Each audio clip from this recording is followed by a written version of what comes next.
এদিকে আলিপুরদুয়ারে প্রধানমন্ত্রী আজ আলিপুরদুয়ারে যাচ্ছেন এবং মোদী জনসভা রয়েছে, সেখানে বিজেপি কর্মীরা পৌঁছতে শুরু করেছেন সভাস্থলে।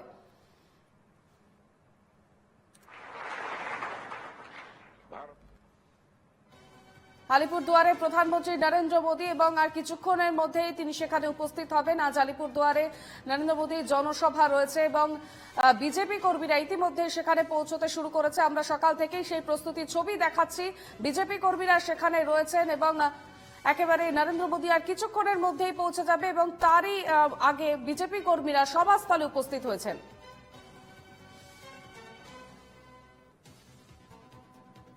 আমাদের সঙ্গে সরাসরি রয়েছেন আমাদের প্রতিনিধি সুদীপ ব্যানার্জি। সুদীপ, কি আপডেট রয়েছে? দেখো, প্রধানমন্ত্রীর এই জনসভা অন্তিম পর্যায়ে চলে এসেছে এক প্রকার, এবং ইতিমধ্যেই কিন্তু সাধারণ কর্মীরা, বিজেপি কর্মীরা কিন্তু আলিপুরদুয়ারে এই সভামঞ্চে কিন্তু প্রবেশ করতে শুরু করেছে এবং কোচবিহার থেকে কিন্তু সাধারণ বিজেপি কর্মীরা কিন্তু ইতিমধ্যে কিন্তু আসার চেষ্টা চালাচ্ছে। কিন্তু পাশাপাশি আরেকটা বিষয় তোমাকে জানিয়ে রাখি, কোচবিহারের বিজেপি বিধায়ক তিনি একটি গুরুতর অভিযোগ এনেছেন যে বিজেপি কর্মীরা যে গাড়ি করে আলিপুরদুয়ারে প্রধানমন্ত্রী জনসভায় আসার জন্য রওনা দিয়েছিল, সেই গাড়িতে কিন্তু ভাঙচুর করা হয়েছে, এমনটাই কিন্তু অভিযোগ রয়েছে। যদিও শাসক দলের তৃণমূল কংগ্রেসের পক্ষ থেকে সেই বিষয় নিয়ে এখনো কোনো পর্যন্ত সদুত্তর পাওয়া যায়নি। এই মুহূর্তে কিন্তু আলিপুরদুয়ারের আবহাওয়া যেটা রয়েছে, সকাল থেকে ঝিরিঝিরি বৃষ্টি হয়েছে, তারপর রোদ উঠেছে। এখন বেশ কিছুক্ষণ কিন্তু আকাশ মেঘাচ্ছন্ন ছিল এবং দমকা হাওয়া চলছে। এই মুহূর্তে আলিপুরদুয়ারের সবকিছু মিলিয়ে মোদির যে জনসভা রয়েছে, সেই জনসভা কিন্তু তুঙ্গে প্রস্তুতি চলছে। একেবারে সামনেই নির্বাচন রয়েছে এবং তারই মধ্যে অপারেশন সিঁদুরের পর এই প্রথম বাংলায় আসতে চলেছেন প্রধানমন্ত্রী নরেন্দ্র মোদী। বিজেপির কর্মীদের মধ্যে কতটা উচ্ছ্বাস দেখতে পাচ্ছ?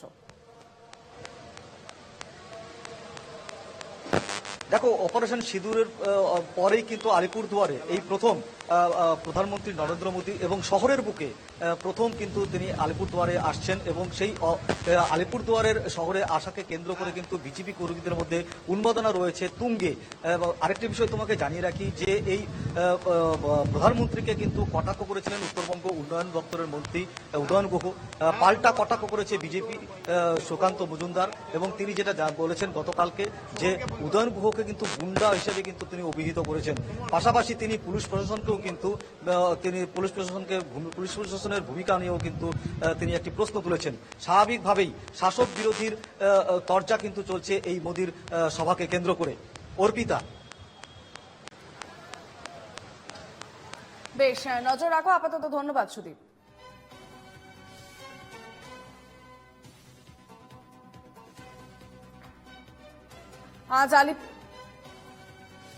আজ আলিপুরদুয়ারে মোদীর জনসভা রয়েছে এবং বিজেপি কর্মীরা সেখানে উপস্থিত হয়েছেন সভাস্থলে।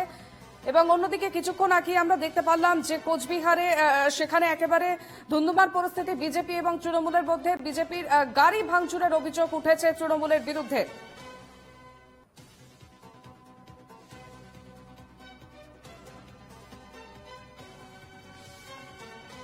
আলিপুরদুয়ারে প্রধানমন্ত্রী নরেন্দ্র মোদীর আজ জনসভা রয়েছে এবং অপারেশন সিঁদুরের পর বাংলায় প্রথম পা রাখতে চলেছেন তিনি। আজ আলিপুরদুয়ারে তার জনসভাকে কেন্দ্র করে বিজেপি কর্মীরা তার সভাস্থলে পৌঁছতে শুরু করেছেন।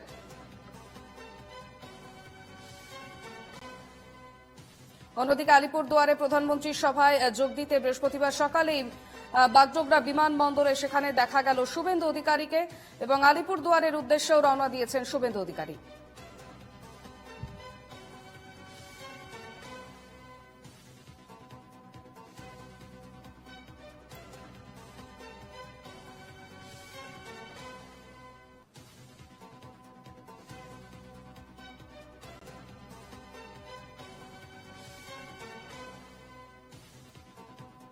অন্যদিকে আজ প্রধানমন্ত্রী সিকিম সফরও বাতিল হয়ে যায়। প্রতিকূল আবহাওয়ার জন্য তার সফর বাতিল হয়ে যায়।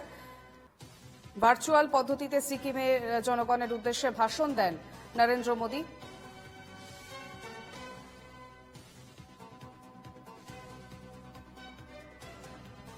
যেমনটা জানা যাচ্ছে, আবহাওয়া খারাপ থাকলে প্রধানমন্ত্রী বাগডোগরা বিমানবন্দর থেকে সড়কপথে যেতে পারেন আলিপুরদুয়ার এবং সেই কারণে ইতিমধ্যে শিলিগুড়ি থেকে আলিপুরদুয়ার সড়কে ভারী যানবাহন চলাচল নিয়ন্ত্রণ শুরু করেছে পুলিশ।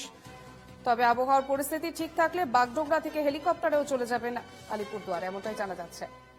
ইতিমধ্যেই বিজেপি কর্মীরা পৌঁছতে শুরু করেছেন সভাস্থলে। আলিপুরদুয়ারে আজ প্রধানমন্ত্রী নরেন্দ্র মোদীর জনসভা রয়েছে এবং ইতিমধ্যেই সেখানে প্রচুর পুলিশ নিরাপত্তা সেখানে মোতায়েন রয়েছে। পাশাপাশি বিজেপি কর্মীরা সেখানেও একেবারে সভাস্থলে তারা পৌঁছচ্ছেন।